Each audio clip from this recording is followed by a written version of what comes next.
अंकाई टंकाई या जोड किल्ल्यांना आज मी भेट देणार आहे. हे किल्ले मनमाड आणि येवला यापासून जवळ आहेत. हे किल्ले आता माझ्या समोर आहे आणि आता मी ते चढायला सुरुवात करत आहे. असे म्हणतात की हे किल्ले देवगिरीच्या यादवांनी सुमारे 1000 वर्षांपूर्वी बांधले आहेत. इथून पाहताना सुद्धा हा किल्ला अतिशय सुबक आणि सुंदर दिसतोय. चढायला सुरुवात केल्यावर सुरुवातीलाच जैन लेणी लागतात. या लेण्या दुमजली आहेत. या लेण्यांमध्ये भगवान महावीर, यक्ष, कमळ इत्यादींचे नक्षीकाम आढळते.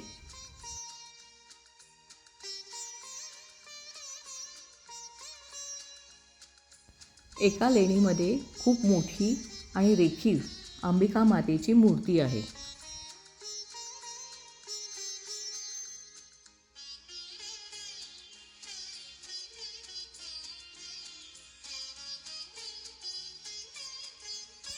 इथे श्रावण महिन्यात दर सोमवारी जत्रा भरते व मोठ्या प्रमाणात भाविक इथे येतात.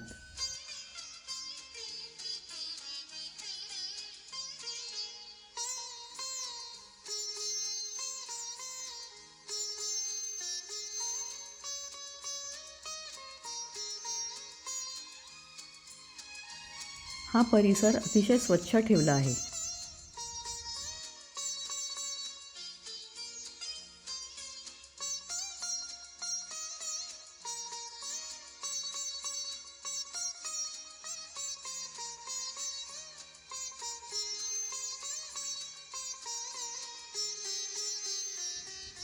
सध्या पावसाळा असल्यामुळे गडाखालचा परिसर हिरवागार आणि मन मोहणारा आहे.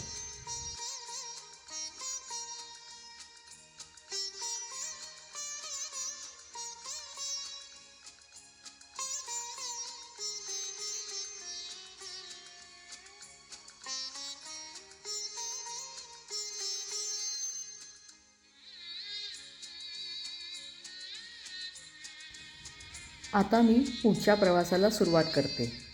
ठराविक अंतरापर्यंत पायऱ्या व्यवस्थित बांधल्या आहेत, परंतु पुढच्या पायऱ्या जुन्याच व मोडकळीत अवस्थेत आहेत.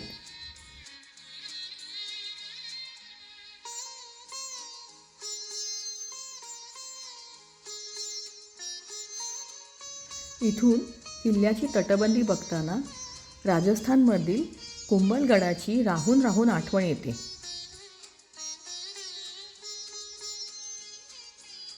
सुमारे 20 मिनिटे चालल्यानंतर मी गडाच्या मुख्य दरवाज्याकडे आले आहे.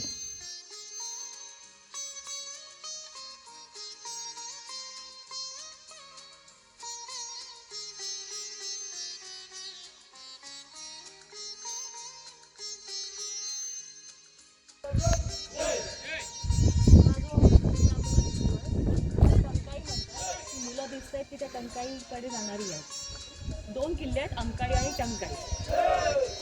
माझ्या उजव्या हाताला जो आहे तो टंकाई किल्ला आहे आणि डाव्या बाजूला आहे तो अंकाई किल्ला आहे. आणि मधून मनमाडकडे जाणारा रस्ता. तर हा मनमाड दरवाजा म्हणतात. हा दरवाजा मनमाडकडे जातो.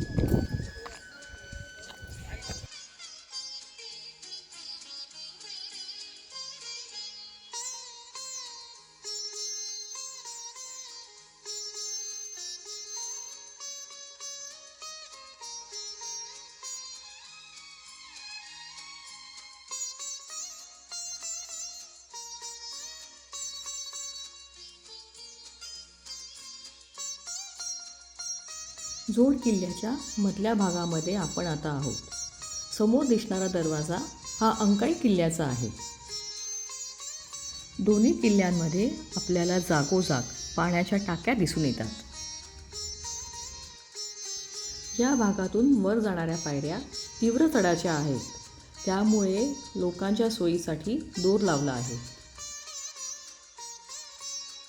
वर चढून आल्यावर आपल्याला मुंजा महाराजांचे मंदिर दिसते.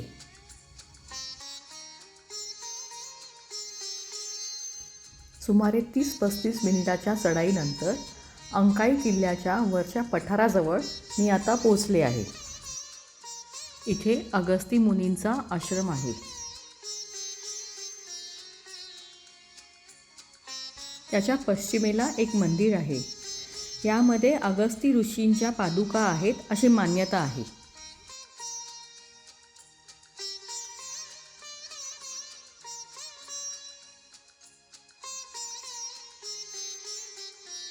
इथला फ्लोरा व फौना समृद्ध आहे.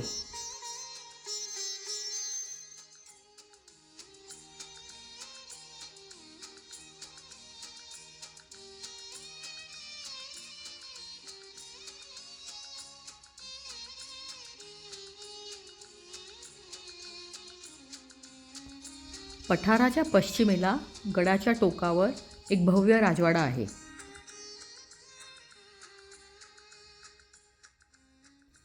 आता मात्र त्या राजवाड्याचे अवशेषच उरले आहेत, परंतु त्याचा आकार व रचना पाहून एकेकाळी तो किती भव्य व समृद्ध असेल याची कल्पना येते.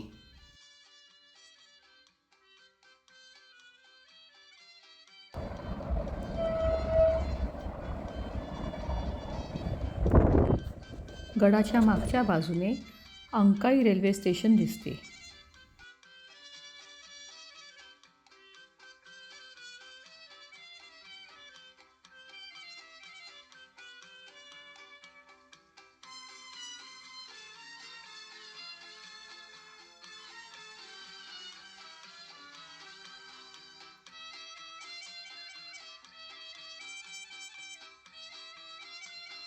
या पठारावर आपल्याला जागोजागी तळी दिसतात.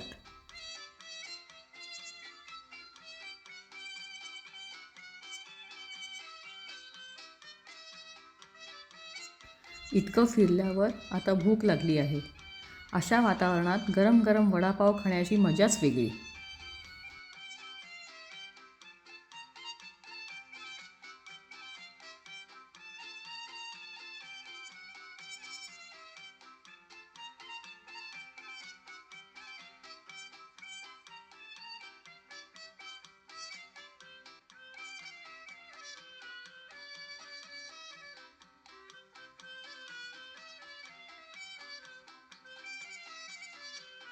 अंकाई किल्ला उतरते, समोर आपल्याला टंकाई किल्ला दिसतो.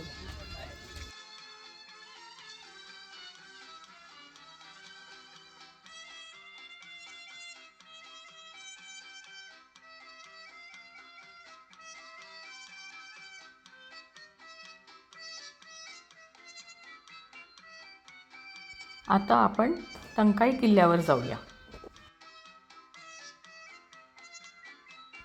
टंकाई किल्ल्यावर चढतानाचा रस्ता अरुंद व काही भाग खूप निसरडा आहे.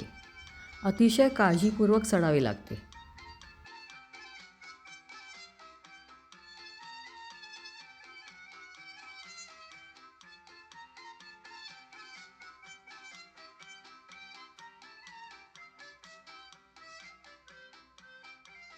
महाराष्ट्राच्या बऱ्याच गडांवर मी गेले आहे, पण अंकाई व टंकाई गडाचे केलेले रिस्टोरेशन या गडांच्या सौंदर्यात खूप भर टाकते.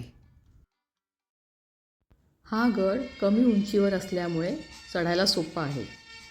गडप्रेमींनी या गडाला अवश्य भेट द्यावी.